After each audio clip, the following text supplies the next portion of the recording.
అన్నగారి ఆశయాల అజరామర రూపం, సహచర స్మృతి నుంచి పుట్టిన సంకల్పం, లక్షలాది కుటుంబాల విశ్వాసం, క్యాన్సర్ చికిత్సకు సజీవ సాక్ష్యం అయిన Basavatarakam Indo American cancer hospital నిర్వాహకులకు, వైద్య నిపుణులకు, సేవాభావులైన సిబ్బందికి, దాతలకు మరియు ఇక్కడ సమావేశమైనటువంటి మహనీయులందరికీ కూడా హృదయపూర్వక నమస్కారాలు.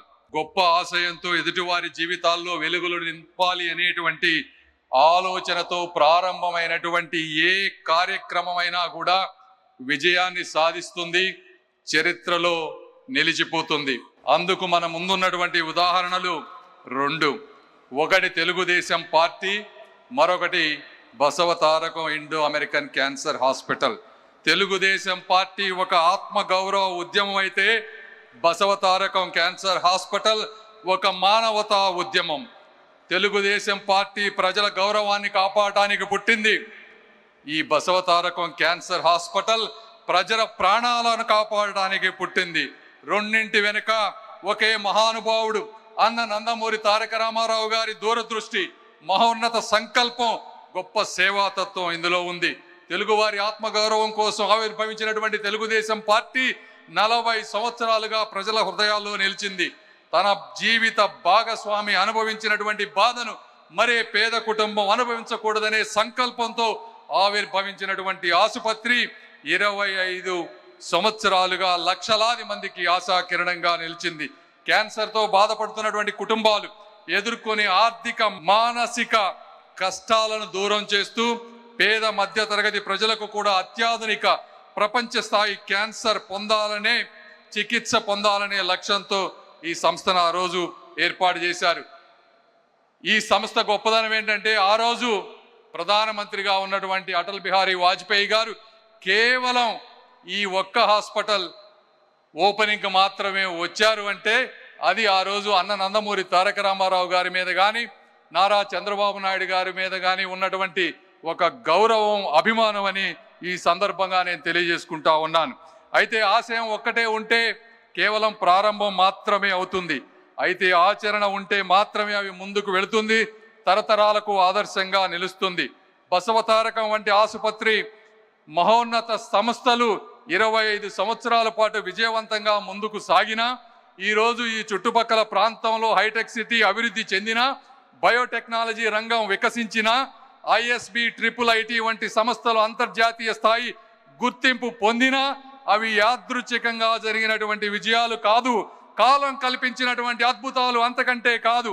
ఆలోచనలను ఆచరణంగా మలిచిన కార్యదీక్షకు, నిరంతర పర్యవేక్షకు, అంకిత భావానికి సజీవ సాక్ష్యాలు.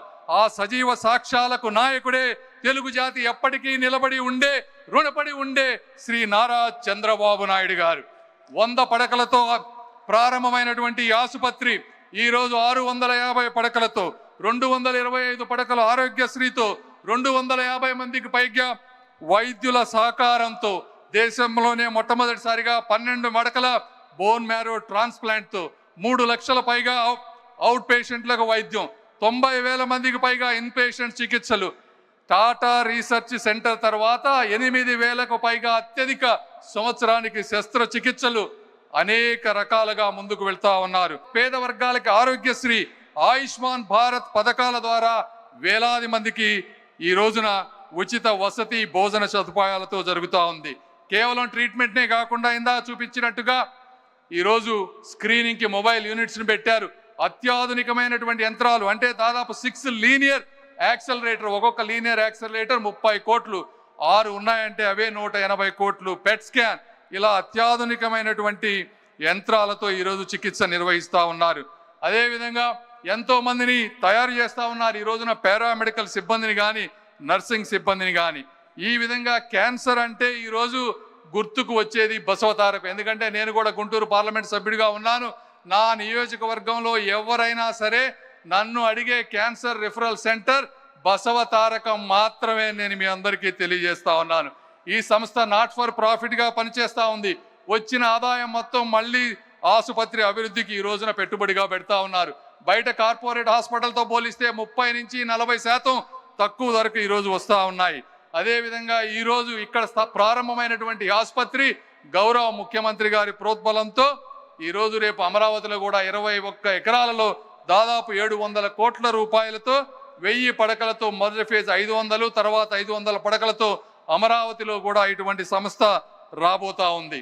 అయితే ఆఖరిగా ఆస్తులకు వారసులు చాలా మంది ఉంటారు, కానీ ఆశయాలకు వారసులు కొందరే ఉంటారు.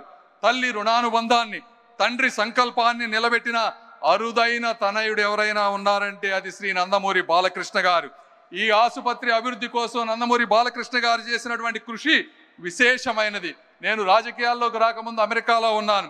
వీరు విదేశాలకి తన సినీ సాంస్కృతిక కార్యక్రమాలకు వెళ్ళిన ప్రతిసారి ఆ ప్రయాణం వెనుక అభిమానులను కలవాలనే ఉద్దేశంతో పాటు బసవతారకం ఆసుపత్రికి మద్దతు సమీకరించాలనే తపన కూడా ప్రత్యక్షంగా చూసినటువంటి వ్యక్తిని నేను. ఒక కళాకారుడిగా కాకుండా ఒక కుమారుడిగా, ఒక ట్రస్టీగా, ఒక సేవకుడిగా ఆయన ఈ బాధ్యతను నిర్వర్తిస్తా ఉన్నారు. ఎందుకంటే ఈ స్థాయి సినీ వైభవం, ఈ స్థాయి ప్రజాదరణ, ఈ స్థాయి సిరి సంపదలు ఉన్న వ్యక్తికి ఇవన్నీ చేయాల్సిన అవసరం లేదు. అయితే తండ్రి నాటిన మహావృక్షానికి వారు ఈరోజు నీరు పోస్తా ఉన్నారు. బాలకృష్ణ గారి అంకిత భావం, దాతల సహకారం, వైద్యుల సేవాభావంతో ఈ బసవతారకం హాస్పిటల్ మరింత ఉన్నత శిఖరాలకి తప్పకుండా అధిరోహిస్తుంది. ఇది ప్రేమకు అంకితమైనటువంటి ఒక పవిత్ర క్షేత్రం. 25 సంవత్సరాల క్రితం నాటిన ఒక సంకల్ప బీజం. ఎందుకంటే ఇది బాధలో ఉన్న వారికి ఒక భరోసా, నిరాశలో ఉన్న వారికి ఒక ఆశ, జీవితం కోసం పోరాడుతున్నటువంటి వారికి ఒక కొత్త అవకాశం. ఇలాంటి సంస్థను ముందుకు తీసుకువెళ్తున్న అందరికీ కూడా నేను మనస్ఫూర్తిగా ధన్యవాదాలు తెలుపుతా ఉన్నాను. వీరే కాకుండా ప్రత్యక్షంగా పరోక్షంగా సహకరిస్తున్నటువంటి నారా బ్రహ్మణి గారు, మా సహచరులు భరత్ గారు, అదేవిధంగా రామ్మోహన్ నాయుడు గారు ఈరోజు రాలేకపోయారు. వారు కూడా సందేశాన్ని నా రూపంలో ఇవ్వమన్నారు. ఎందుకంటే వారికి అమిత్ షా గారితో గ్రూప్ ఆఫ్ మినిస్టర్స్ మీటింగ్ ఉండి రాలేకపోయారు. నా సందేశము కూడా వారి సందేశమే. కాబట్టి ఆఖరిగా ఆ రోజు షాజహాన్ తాజ్మహల్ ప్రేమకు సాక్షిగా ఎలా కట్టి ఈ రోజుకి గుర్తు ఉందో, ఈ బసవతారకం హాస్పిటల్ అన్నగారి ప్రేమ సాక్షిగా చరిత్రలో నిలిచిపోవాలని కోరుకుంటూ నన్ను ఆహ్వానించిన మీ అందరికీ కూడా మనస్ఫూర్తిగా ధన్యవాదాలు తెలుపుకుంటూ సెలవు తీసుకుంటున్నాను.